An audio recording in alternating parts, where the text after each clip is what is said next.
1. Sharpen the inner blade before the outer sword. In a quiet village nestled between misted mountains, there lived a young boy named Kaito, who longed to become a great swordsman. He dreamed of duels, of fame, of the kind of sharp, shining steel that made legends. His heroes were warriors who had won battles, not monks who tended to silence. So, one day, with fire in his heart, he approached the local temple and asked to be trained. The old monk who greeted him, Master Aita, smiled and nodded, accepting him without resistance. But instead of a sword, Aita handed him a broom. Instead of combat drills, he gave Kaito simple chores: sweeping the stone courtyard, carrying water, sitting still under the trees for hours. Days passed, weeks, no sword, no training, only quiet. Frustrated, Kaito finally burst out, "I came to learn the way of the sword, not the way of a servant." Master Aita replied calmly, "A sword in the hands of a restless mind is more dangerous to its owner than to its enemy. Sharpen the blade of your spirit first, only then will the sword serve you." In our world, we chase certifications, achievements, and information the way Kaito sought the sword. But true education, true mastery, begins in silence, in self-reflection, in the cultivation of what monks call the inner blade. This blade is not made of steel, but of stillness, focus, humility, and clarity. It does not slice through enemies.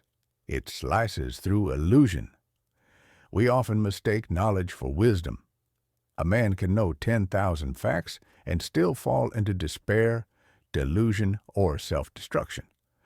But a person who has studied their own mind, who has observed their fears, their distractions, and their compulsions, that person walks through life with the calm precision of a master swordsman, even if they've never touched a weapon.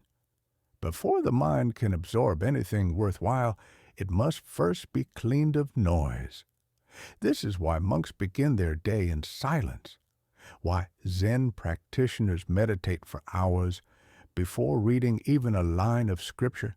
The goal is not to impress others with how much you know, but to remove what clouds your perception. Imagine pouring tea into a cup that's already full of oil and ash. No matter how rare or refined the tea, it will taste spoiled. Likewise, if you study business, relationships, or even spiritual wisdom while your mind is distracted, resentful, or afraid, you won't absorb anything useful. You'll mistake ego for confidence. You'll confuse opinion with truth. You'll weaponize knowledge, not use it wisely. So what does sharpening the inner blade look like in daily life? Before checking your phone, your goals, or your to-do list, take 10 minutes each morning to sit quietly. Don't try to solve anything. Just sit. Breathe. Let your thoughts pass by like clouds over the mountain. Over time, this stillness reveals what matters and what doesn't. You begin to notice patterns. You begin to separate your voice from the noise of the world. In Zen, this is called zazen, sitting meditation, not to attain anything, but to return to what you already are: calm, clear, aware. One day, while Kaito was sweeping the courtyard, he noticed a leaf fluttering down onto the stone path. Without thinking, he stepped on it, crushed it, and swept it away. Master Aita, watching from the porch, asked, "Why did you step on the leaf?" Kaito shrugged. "It was in the way." Aita said, "Was it, or did your mind decide it was?" That day, Kaito began to notice how often he acted without clarity, reacting instead of responding. True intelligence is not just the ability to think fast, but the power to pause. When someone offends you, do you lash back, or observe your rising emotion like a monk watching a flame dance in a lantern? Sharpening the inner blade means training yourself to pause, reflect, and see clearly, especially when it's hardest. In ancient Zen monasteries, students weren't praised for having the right answers. They were challenged to ask better questions. Who am I? What is this moment? Where is the boundary between me and the world? Today, we consume knowledge like fast food. Click, scroll, skim. But monks sip wisdom like tea, slowly, reverently, and with attention. Instead of asking, how can I make more money? Ask, what is enough? Instead of asking, how can I be more productive? Ask, what's worth my time in the first place? Your life's direction changes not when you find answers, but when you ask questions that cut through illusion. This is the sharpening of the inner blade. Let's bring this idea closer to home. Imagine you're preparing for a big exam, a business pitch, or a creative launch. You spend hours studying, rehearsing, researching, but your thoughts are scattered. Your sleep is broken. You're anxious. You can't focus. You've learned everything, but absorbed nothing. In moments like this, many people double down. More coffee, more late nights, more hustle. But a monk would advise the opposite.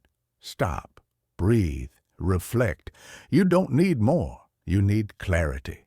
Monks would say, sweep your inner room before adding more furniture, meaning clear the distractions, the expectations, the mental noise. Meditate, journal, walk in silence. Sit under a tree. Then, when your mind is still, return to the work, and everything you study will finally land. Every word will make sense. Every insight will cut through. Because now you are ready to receive, not just consume. Back in the mountain village, Kaito finally received his sword.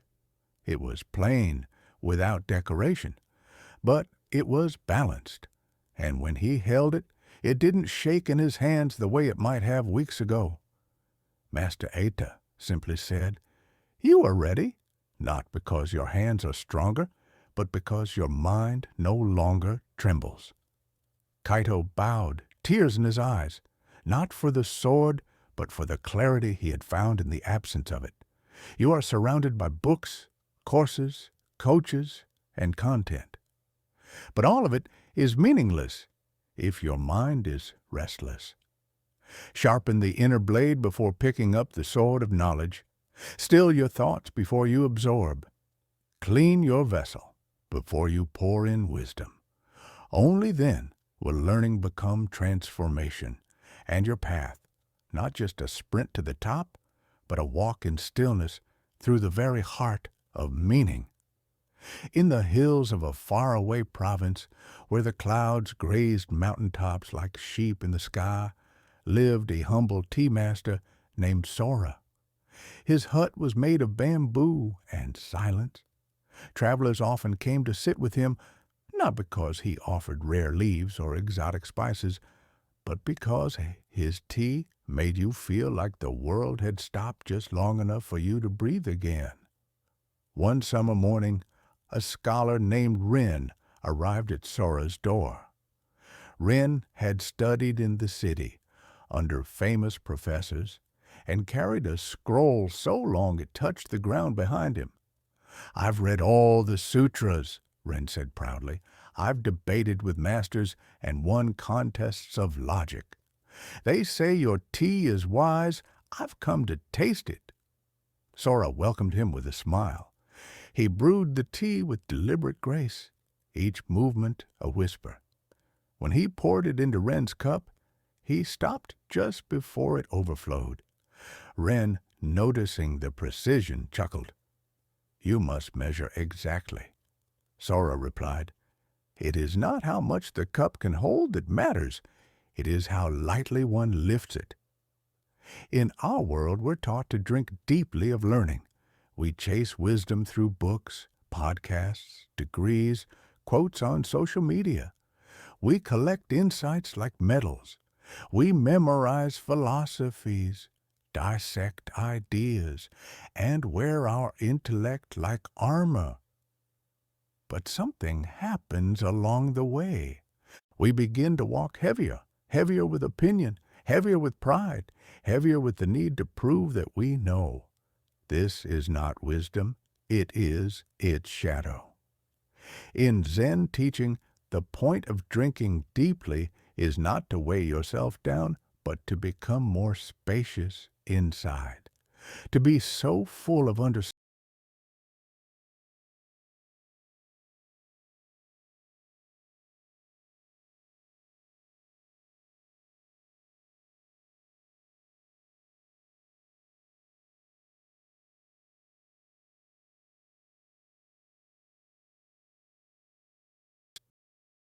confidently, because its structure is hollow and it lacks resistance.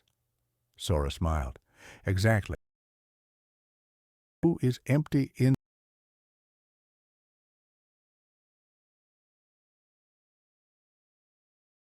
true of those who seek truth?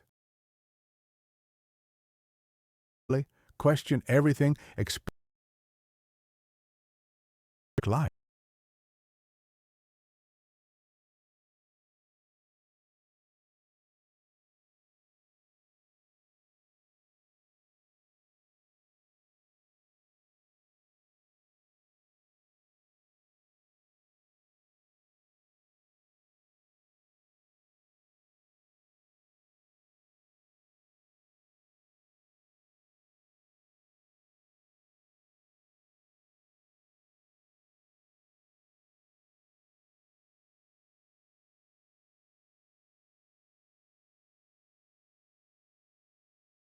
Master replied,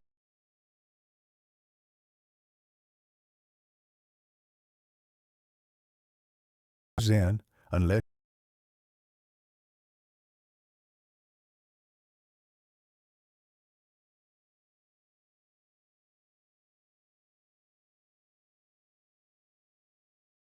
judgments.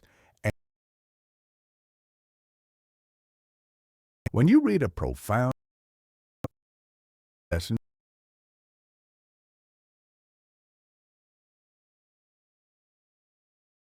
still water, how can I use this?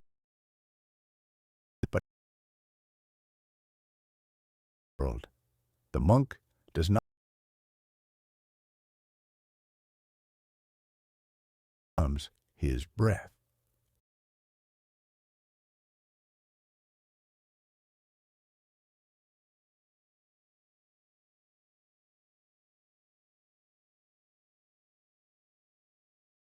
Is the moment you've lost your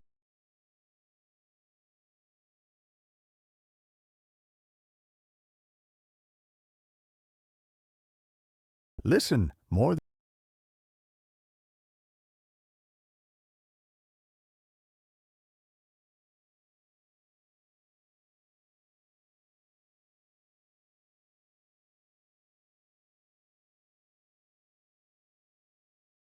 better now. Days helping with firewood, sitting in silence, as if it too held teachings. I've drunk more than tea here, he said. Sora nodded. And yet, because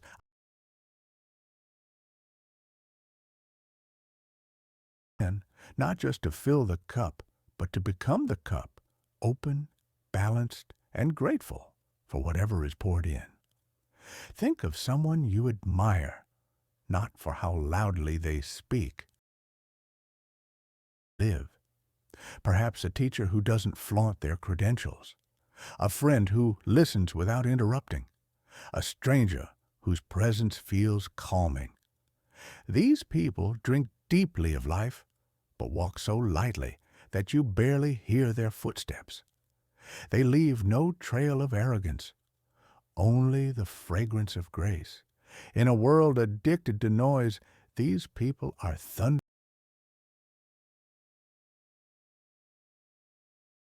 by needing less applause for what you know.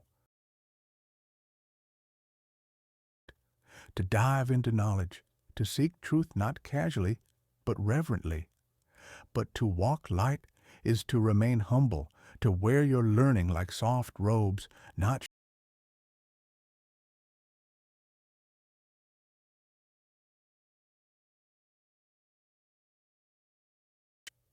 be like bamboo in the wind, bending, not breaking, hollow enough inside to let wisdom echo. Silence speak volumes. Let your actions reflect understanding more than your.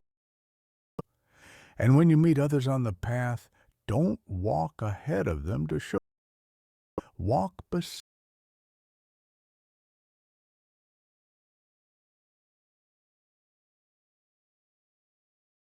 In the soft gray hour before sunrise, dream and waking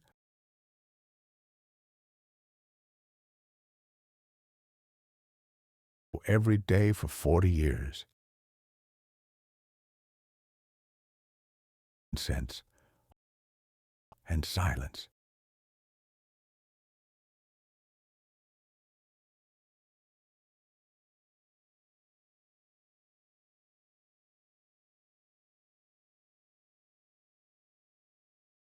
Opened his eyes, tinkled like wet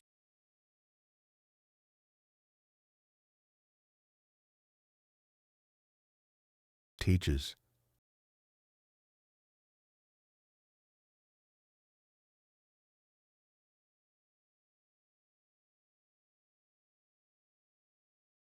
Activity.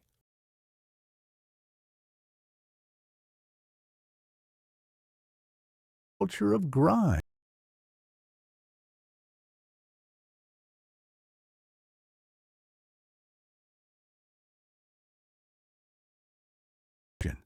And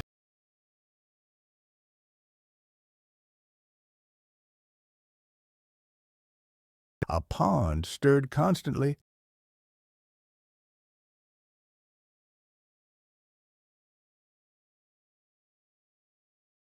Knowledge.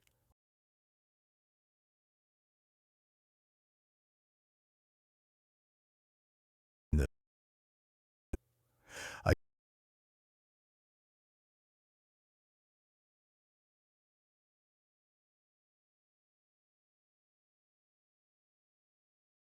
he could strike a leaf from across a field. It's the mark in competition. My hands tremble. My mind races. The master didn't respond. Instead, he placed an unstrung bow in Jiro's hands and said, "Sit in the garden. Do nothing with it." "For how long?" Jiro asked. The master smiled. "Until the bow disappears." Jiro sat beneath a plum tree day after day. At first he fidgeted. Then he grew angry. Then bored. Then quiet. After 3 weeks, he said, "Master, I still see the bow." "No," the master replied. "You now see yourself. Only when you understand your mind can the bow become an extension of it." Jiro never asked again, and he never missed again. Stillness is not about sitting cross-legged and emptying your thoughts like a jar. It's about slowing the mind until it becomes clear. In stillness, we don't escape the world. We observe it more deeply. In Zen, we often say, "Don't chase the waves. Watch the water." You'll find that most of your suffering doesn't come from the events of your life, but from how your mind reacts to them. Stillness doesn't remove pain, but it shows you how pain moves. It teaches you that anger rises, stays, and fades. That fear has a voice but no body. That joy is not in the future, it's hidden in this breath, this moment. Try this. Light a candle in a quiet room. Sit before it, unmoving, for just 10 minutes. Do nothing. Don't meditate. Don't solve problems. Just watch. At first, your mind will run like a wild horse. What to cook, whom to text, what you forgot. Let it run. Do not chase it. Let each thought come and go like birds passing over a lake. Then, as minutes pass, something begins to shift. The flicker of the flame becomes louder than your inner chatter. Your breath aligns with the dance of the wick. A space opens inside. That space, that's the birthplace of insight. In that small silence, truths begin to arrive, not as noise, but as knowing. One of Kenshin's favorite sayings was, "If you want the truth to speak, you must become very quiet." Most of us don't truly listen to others, to ourselves, to life. We hear words, but we wait to respond. We read, but we rush to apply. We experience, but don't absorb. Stillness is deep listening. You will begin to notice small things, the way your breath skips when a certain memory rises, the tension behind your smile in certain rooms, the joy in walking slower, the beauty of raindrops as teachings. In stillness, understanding stops being an effort. It becomes a revelation. In a small temple outside Kyoto, an old monk was famous for reciting no scriptures. While others chanted daily, he would sit with closed eyes beneath a tree. A new disciple, puzzled, asked him, "Why do you not study the sutras?" The monk smiled and touched the earth. "I do. Every morning I read this one." He meant the silence of the soil, the lessons in stillness, the verses hidden in being alive. Zen reminds us the deepest truths are not always written. They are witnessed. There's a story of a powerful emperor who sent a messenger to find the secret of great decision-making. The messenger visited scholars, generals, sages. Years passed. Finally, in a cave, he met an old woman who whispered, "The secret is not in the decision. It's in the space before it." The messenger returned confused, but when the emperor heard the words, he nodded.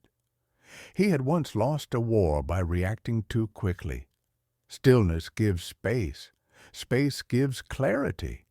And clarity leads to wiser choices. Don't rush to solve. Sit with things. Breathe with the problem. Let the answer emerge like a moonrise. Slow, silent, certain. Make space in your life, not just on the calendar, but in your mind.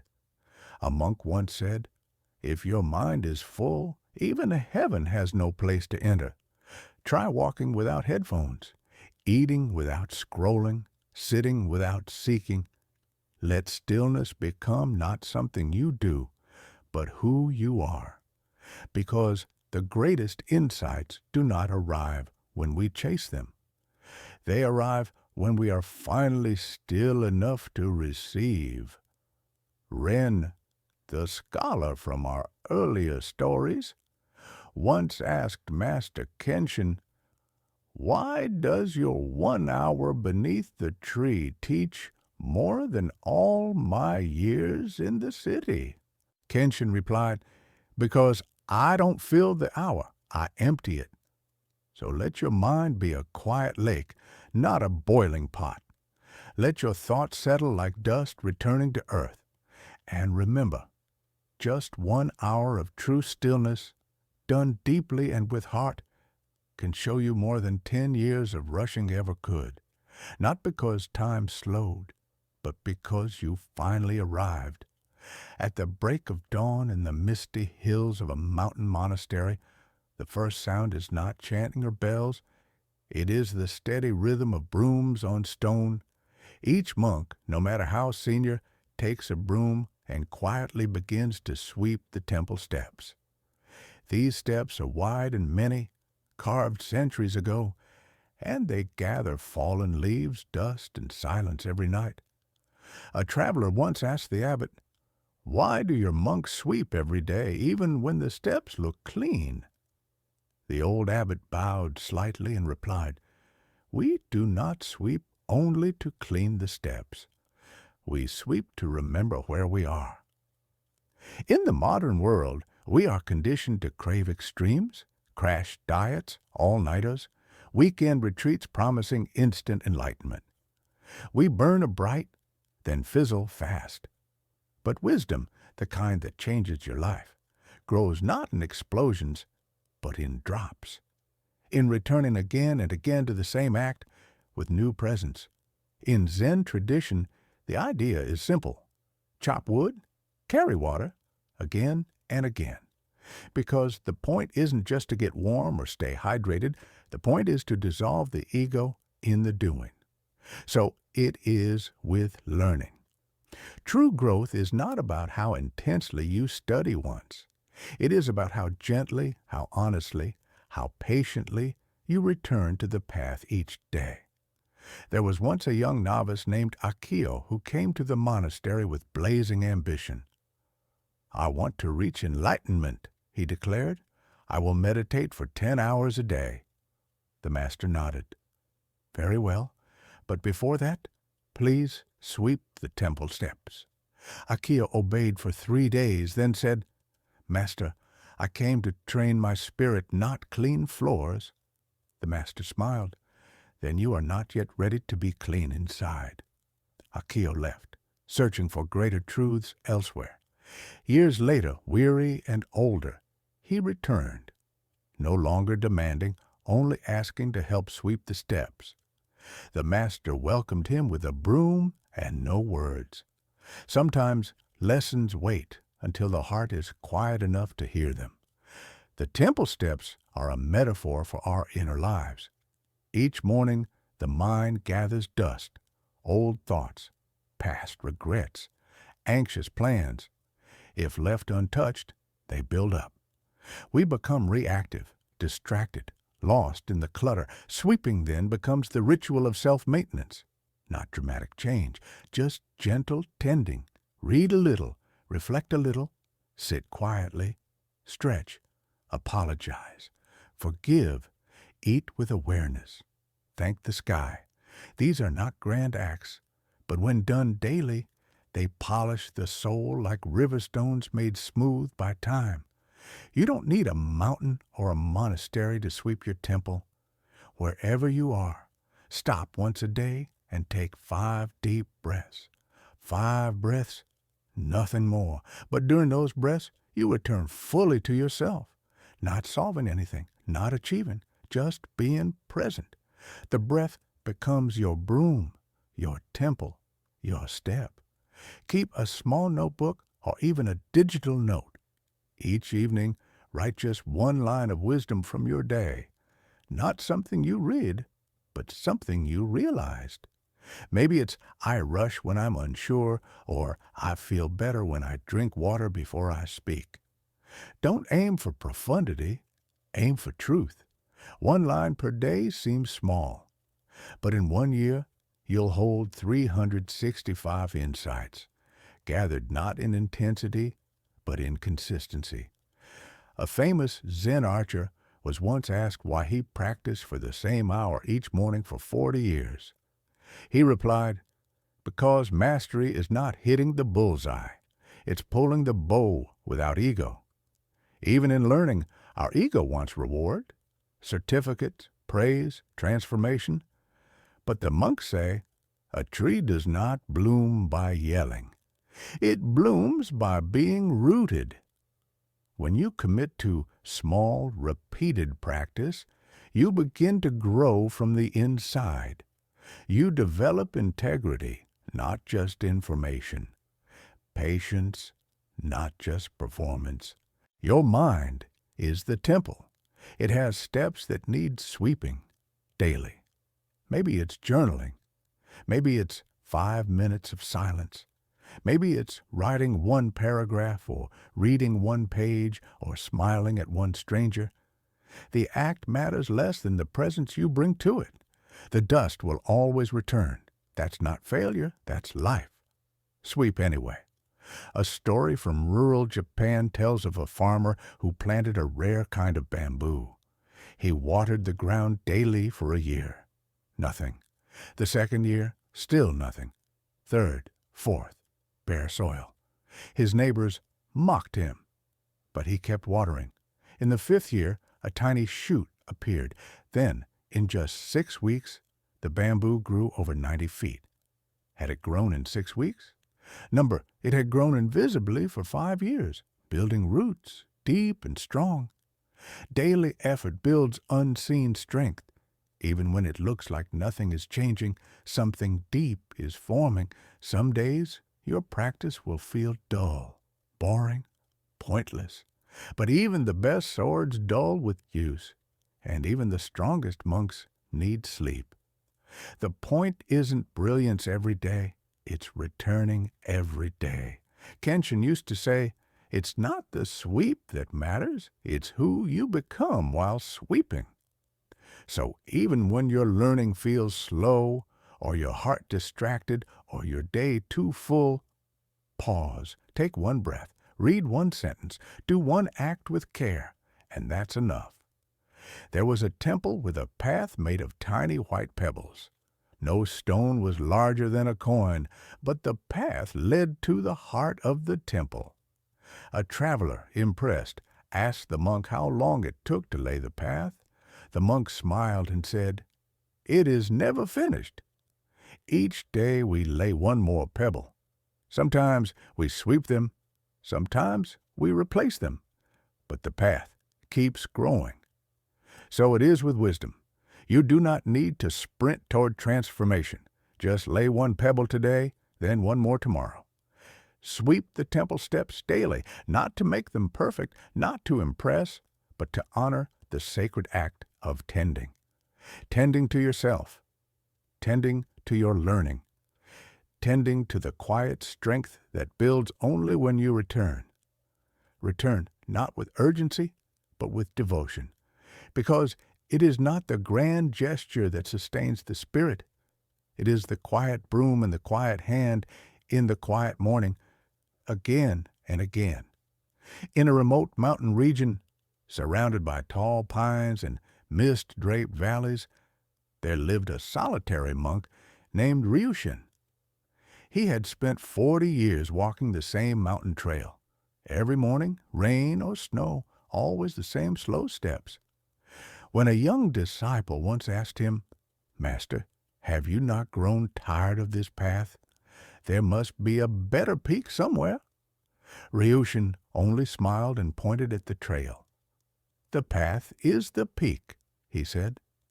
It was a strange answer to a young man's modern mind, where everything is measured by achievement, the tallest, the fastest, the best. But for the monk, and for the wisdom traditions that shaped him, the value was never in winning the race, but in never leaving the road. In today's world, we chase milestones like ghosts, the perfect job, the financial breakthrough, the ultimate enlightenment. The goal becomes the obsession. We fix our eyes on the peak, and yet many who reach it feel empty because they forgot something. You don't become wise by standing on top of the mountain. You become wise by learning to walk with awareness all the way up and all the way down. Mastery in Zen teachings is not found in moments of conquest. It's found in the 1,000 quiet steps taken with care, integrity, and presence. A tale is told of two travelers who set out to climb a sacred mountain. The first hurried ahead, eyes locked on the peak. He refused to rest, skipped meals, and judged every pause as weakness. "The summit will make it all worth it," he told himself. The second moved slowly. He sat beside streams, greeted villagers, learned the names of flowers along the path. Sometimes he even lost sight of the summit altogether. At last, both reached the top. But the first was too exhausted to enjoy the view. The second bowed, breathed the wind, and wept, not because he had reached the end, but because the walk had changed him. He had not chased the peak, he had walked the path. We often ask ourselves, "Am I falling behind?" But monks never ask that, because there is no race. Zen says, when walking, just walk. That is the entire practice. It is radical in its simplicity. To be with your life as it is. To let go of comparison, competition, and the obsession with arrival. You are not here to win. You are here to live, step by conscious step.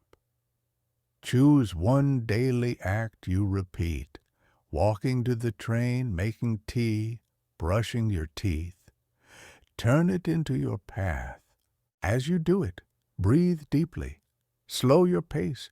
Observe the details. Feel your presence. This becomes your daily pilgrimage, not to arrive faster, but to deepen how you walk. When you feel behind or anxious, whisper to yourself, I am already here. This is not laziness, it is awakening. You are not missing your life. It is unfolding beneath your feet, even now. Let this mantra anchor you when your mind starts chasing peaks that aren't real. In sword training, students often begin with fierce energy, swinging wildly trying to impress. But the masters teach that true skill is not in how hard you strike, but how effortlessly you move. Effort becomes grace. Striving becomes flowing.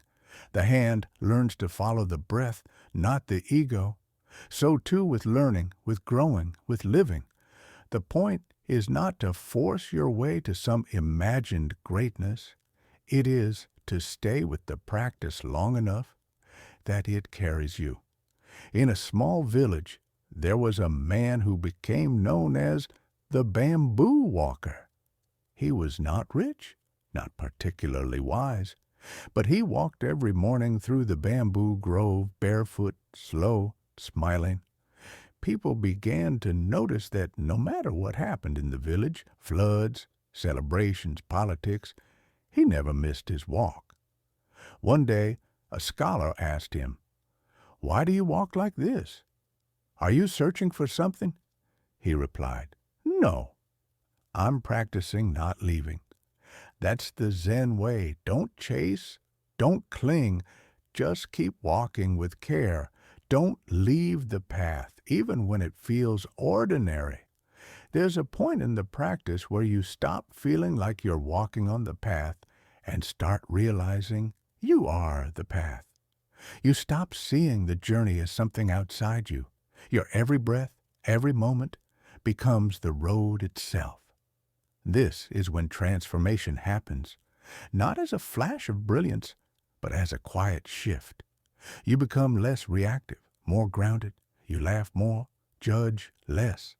You don't feel the need to prove yourself anymore because you are walking, and that's enough.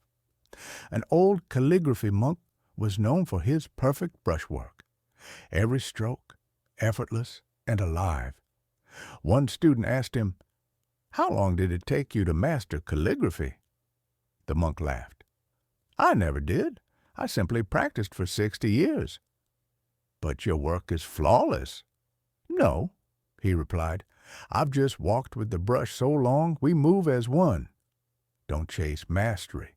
Let the path shape you. One stroke, one step, one breath at a time. Mastery does not arrive on schedule. There is no fixed timeline for transformation. The cherry tree does not bloom just because winter is over. It waits for the right moment. And so should we. The danger of peak chasing is that it breeds impatience. But Zen invites you to trust. If you keep walking with attention, the moment of unfolding will come. When it's time, you will get distracted, doubtful, tired. It's okay. Zen does not demand perfection, only presence. When you forget, return. That's the walk. The loop is the lesson.